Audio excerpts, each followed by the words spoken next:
এই পর্যায়ে আমি আলোচনা করব স্কলারশিপ এবং ফান্ডিং নিয়ে। এক্ষেত্রে আমাদের ছেলেমেয়েরা দুইটা বড় ভুল করে।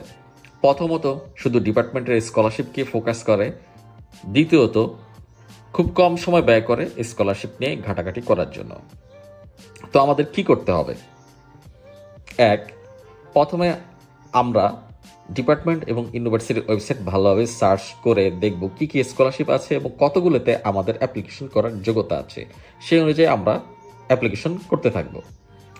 দ্বিতীয়ত আমরা দেখব বিভিন্ন ক্যাটাগরিতে, যেমন নিজের সাবজেক্ট, সেকশন, ধর্ম বা রিসার্চ টপিক বা বিভিন্ন স্পেসিফিক বৈশিষ্ট্যের উপর ভিত্তি করে কিন্তু স্কলারশিপ থাকে, বা বিভিন্ন গ্রুপ অর্গানাইজেশন যেমন Bill Gates foundation, Mastercard ইত্যাদি বিভিন্ন অর্গানাইজেশন কিন্তু স্কলারশিপ দিয়ে থাকে।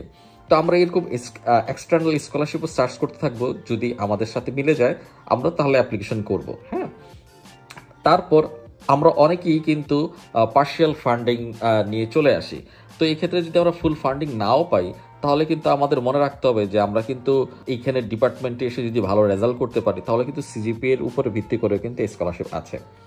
তারপর কিন্তু বিভিন্ন ডিপার্টমেন্টে কিন্তু বার্সারির অপশন থাকে, যেমন ফাইন্যান্সিয়াল কন্ডিশন যদি ভালো না থাকে, তাহলে বিভিন্ন ইউনিভার্সিটি কিন্তু তাদের ডিপার্টমেন্টের ছাত্রছাত্রীদের জন্য বার্সারির মাধ্যমে একটা গ্র্যান্ট দিয়ে থাকে। তাছাড়া যারা রিসার্চ করেন, রিসার্চ বেস মাস্টার্স বা পিএইচডি করতে আসেন, তাদেরকে কিন্তু রিসার্চ বা থিসিস করার জন্য কিন্তু আলাদা ফান্ডিং দেওয়া হয়। আবার অনেকে আছে যে রিসার্চ বা থিসিস করার জন্য কিন্তু বিভিন্ন এরিয়াতে যাওয়ার প্রয়োজন হয় বা বিভিন্ন দেশে যাওয়ার প্রয়োজন হয়, সেই অনুযায়ী কিন্তু তাদেরকে কিন্তু ট্রাভেল গ্র্যান্ট দেওয়া হয়। তাছাড়া আপনি আপনার সুপারভাইজারের সাথে কথা বলে কিন্তু তাকে যদি কনভিন্স করতে পারেন, তাহলে কিন্তু এক্সট্রা ফান্ড আপনি ম্যানেজ করতে পারেন। তাছাড়া সে আপনাকে রিসার্চ অ্যাসিস্ট্যান্ট হিসেবেও কিন্তু আপনাকে কাজ দিতে পারে, তাহলে আপনি তার আন্ডারে কাজ করতে পারলেন রিসার্চ অ্যাসিস্ট্যান্ট হিসেবে, এতে একটা ভালো অ্যামাউন্ট টাকা পাওয়া যায়।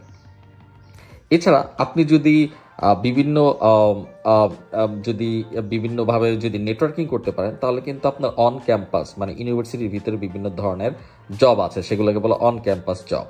তো আপনি কিন্তু বিভিন্নভাবে যদি নেটওয়ার্কিং ভালো, মানে যেটা বলতে চাচ্ছি যে আপনি যদি ইউনিভার্সিটিতে যারা টিচার, যারা স্টাফ বা আপনার ফ্রেন্ড সার্কেল আছে সেই ইউনিভার্সিটির, তাদের সাথে যদি ভালো যোগাযোগের মাধ্যমে আপনি কিন্তু সেই ইউনিভার্সিটির বিভিন্ন কাজ থাকতে পারে, যেমন বিভিন্ন অর্গানাইজেশন, ইউনিভার্সিটির বিভিন্ন অর্গানাইজেশন থাকে, ক্লাব থাকে, বিভিন্ন ডিপার্টমেন্ট থাকে, ওরা কিন্তু বিভিন্ন প্রোগ্রাম অ্যারেঞ্জ করে, সেক্ষেত্রে আপনি ইভেন্ট অ্যাসিস্ট্যান্ট হিসেবে কাজ করতে পারেন। ইউনিভার্সিটির মধ্যে কিন্তু খাবারের দোকানগুলো আছে, সেখানে কিন্তু আপনি অ্যাপ্লাই করতে পারেন, অনলাইন মানে পার্ট টাইম জব করতে পারেন।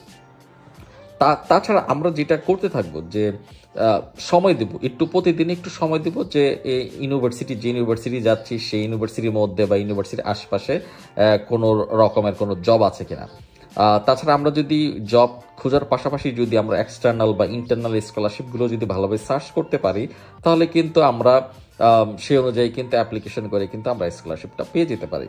তো আমাদের যে প্রবলেমটা হলো যে স্কলারশিপ সার্চ করার জন্য আমাদেরকে প্রচুর সময় দেওয়া লাগে, সেই সময়গুলো আমরা দিই না, বা এবং স্কলারশিপ অ্যাপ্লিকেশন করার জন্য কিন্তু অনেক বড় বড় ফর্ম, মানে অনেক বড় বড় ফর্ম আছে, অনেক লেখালেখি আছে, সেই লেখালেখি করারও অনেকের ধৈর্য থাকে না।